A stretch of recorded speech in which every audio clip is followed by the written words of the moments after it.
Deus tem planos para cumprir em nossas vidas. Essa é a mensagem de toda a Bíblia e é isso mesmo que estamos estudando aqui no Encontro com a Palavra, escrito pelo pastor Dick Woodward e narrado pelo pastor Edson Bruno. Fique atento a mais um programa que o Ministério Cooperativo Internacional leva a você. Com você agora, pastor Edson Bruno.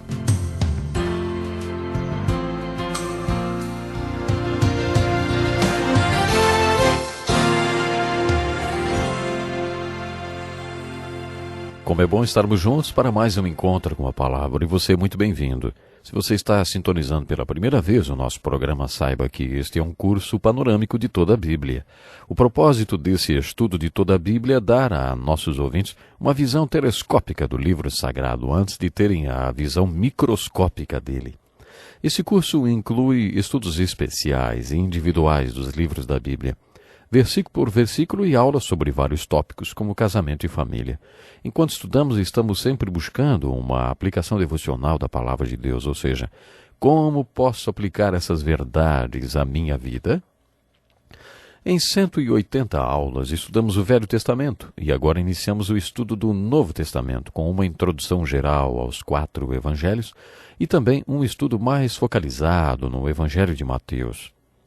Finalizei o último programa desafiando você a refletir sobre os 2 milagres relatados no Evangelho de Mateus, nos quais Jesus alimenta 5.000 homens e suas famílias, e mais tarde, no segundo milagre, ele alimenta 4.000 homens e possivelmente suas famílias também.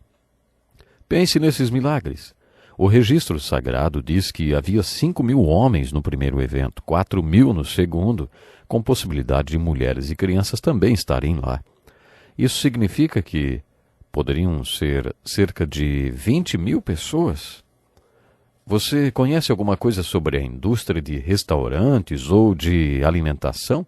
Qual seria a quantidade necessária de pão e peixe para alimentar 20.000 pessoas, hein? Você acha que Jesus sozinho ficou segurando todo esse pão e peixe em suas mãos? Você acha que seria possível que 12 homens pudessem segurar em suas mãos todo esse alimento de uma só vez?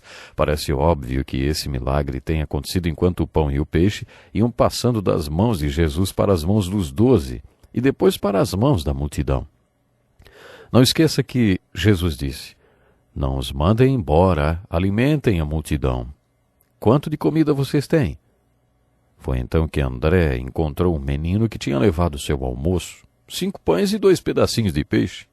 André trouxe esse menino e seu almoço para Jesus e disse: "Encontrei esse menino que trouxe um lanche, mas o que é isso para toda essa gente?" Jesus pegou os pães e os peixes do menino, abençoou-os e os deu aos 12 que passaram para a multidão. Quando foi que esse milagre da multiplicação ocorreu? Quando os apóstolos tiveram fé para começar a distribuir o lanche que o menino tinha trazido para uma multidão de até 20.000 pessoas. Foi aí que o milagre começou a acontecer.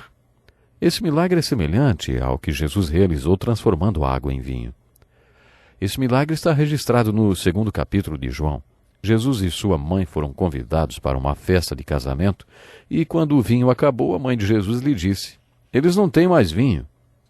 É como se ela estivesse dizendo: "Faça alguma coisa." Jesus reagiu como se não fosse fazer nada.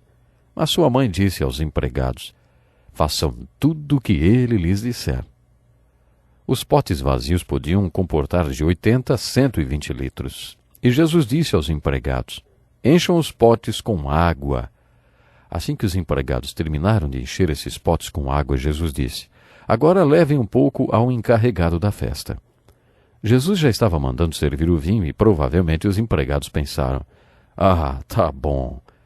Quer dizer que vamos ter que servir essa água que ele mandou a gente pôr nos potes, é isso?" O desafio de Jesus parecia ser: comecem a servir e a água se transformará em vinho. Depois que eles serviram o vinho, o encarregado da festa chamou o noivo e disse: "Todos servem primeiro o melhor vinho e depois que os convidados já beberam bastante, o vinho inferior é servido. Mas você guardou o melhor até agora, hein?" Esse foi um grande milagre. Mas quando esse milagre aconteceu, hein? Quando é que a água transformou-se em vinho? Quando os empregados serviram a água.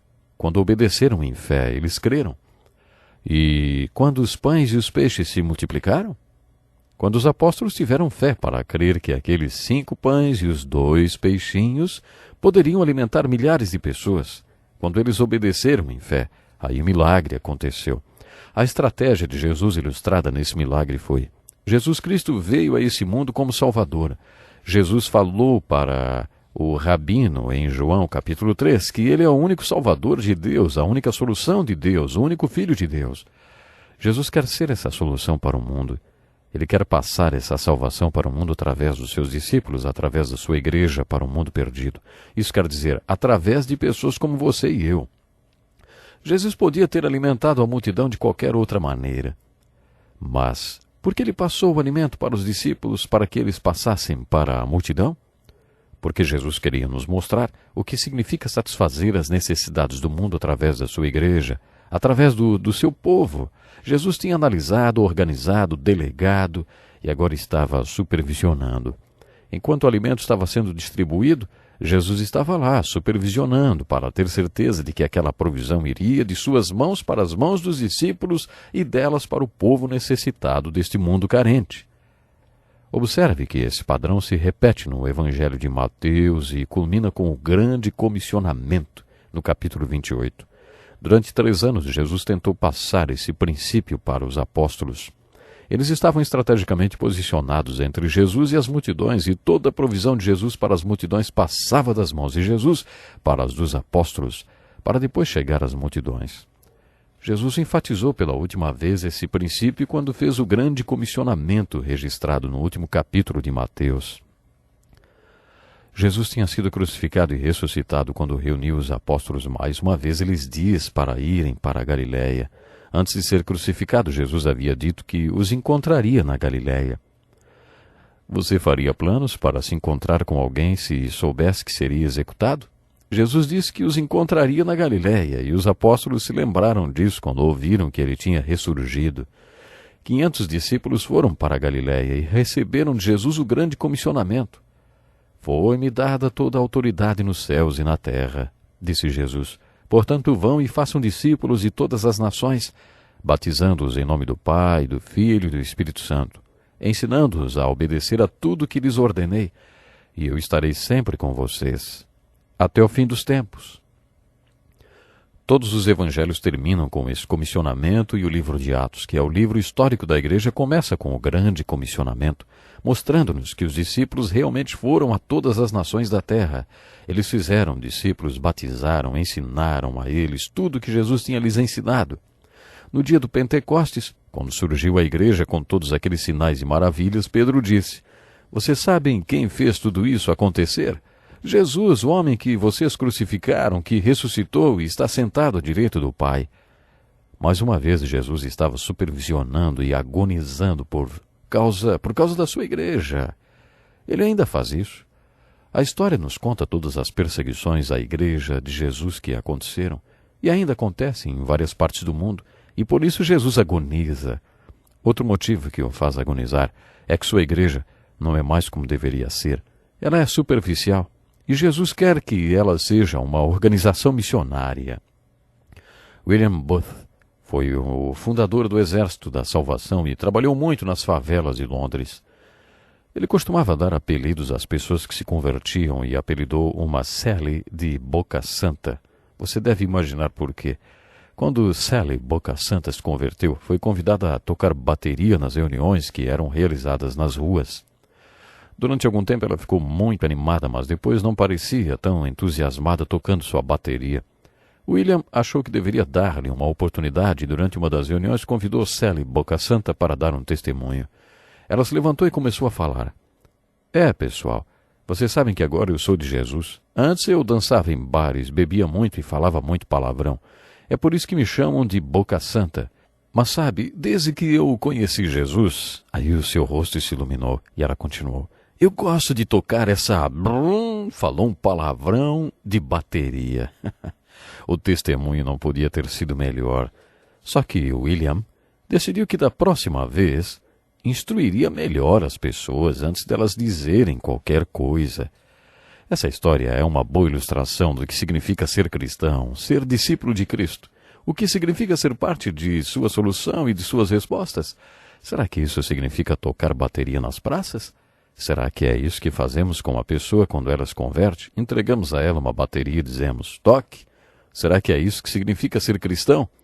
Isso não é pouco? Não é raso e superficial? Resumindo, podemos dizer que vemos a estratégia de Jesus no final do capítulo 4, quando ele olha para as multidões e organiza o primeiro retiro cristão. Nos capítulos 5, 6 e 7, vemos qual foi o ensinamento de Jesus nesse retiro, que resultou no recrutamento dos seus discípulos. Jesus iniciou seu ministério com um retiro e finalizou com outro, registrado nos capítulos 13, 14, 15 e 16. O sermão do último retiro foi chamado de o Sermão da Última Ceia. Observe que quando Jesus via a necessidade das multidões, ele intensificava o treinamento dos apóstolos, porque queria que eles fossem a solução e a resposta dele para o mundo. Se você entender esse padrão de Jesus, também entenderá qual era a sua estratégia. Na vez seguinte, em que Jesus olhou para a multidão, ele comissionou os 12 e iniciou o treinamento deles a fim de enviá-los. Durante os seus 3 anos de ministério, Jesus teve como principal missão treinar os 12. Jesus também alimentou 2 multidões de 5.000 e depois de 4.000 homens. Creio que, com esses 2 milagres, Jesus estava dizendo, vejam, eu tenho a solução e a resposta, e vocês devem suprir as necessidades desse mundo carente. A minha solução para os problemas do mundo passarão de mim através de vocês para as multidões. A estratégia de Jesus culmina no final do Evangelho de Mateus, no capítulo 28, quando Jesus fala aos 500 discípulos depois daquele treinamento de 3 anos. Vão e façam discípulos de todas as nações, batizando-os em nome do Pai, do Filho e do Espírito Santo, ensinando-os a obedecer a tudo que eu lhes ordenei. Eu estarei sempre com vocês até o fim dos tempos. E você, hein? Você é parte da solução de Jesus para esse mundo que está espiritualmente faminto? Ou você é parte do problema? Se você ainda é parte do problema, com fome espiritual, Jesus quer abençoar você e preencher sua vida para que você seja parte da solução. Portanto, venha a Cristo hoje, esse é o meu convite. E eu quero lhe convidar com muito amor para que você não perca o próximo programa e vamos continuar aprendendo coisas incríveis sobre Jesus Cristo. E Ele quer comissionar você para que você também venha fazer algo muito importante pela multidão, ou seja, primeiro pelas pessoas que estão à sua volta, quem sabe por sua família que está com fome espiritual. Eu espero por você no próximo encontro com a palavra. Não deixe de nos escrever e até o próximo programa. Que lição importantíssima. Obrigado, Pastor Edson Bruno. Prezado ouvinte, coloque em prática o que você ouviu aqui. Sem dúvida, sua vida será grandemente abençoada. Este é um estudo escrito pelo Dr. Dick Woodward, na voz do Pastor Edson Bruno. Escreva-nos e solicite o material. Nosso endereço é Encontro com a Palavra, Caixa Postal 2011, CEP 89201-970, Joinville, Santa Catarina. Até o nosso próximo Encontro com a Palavra.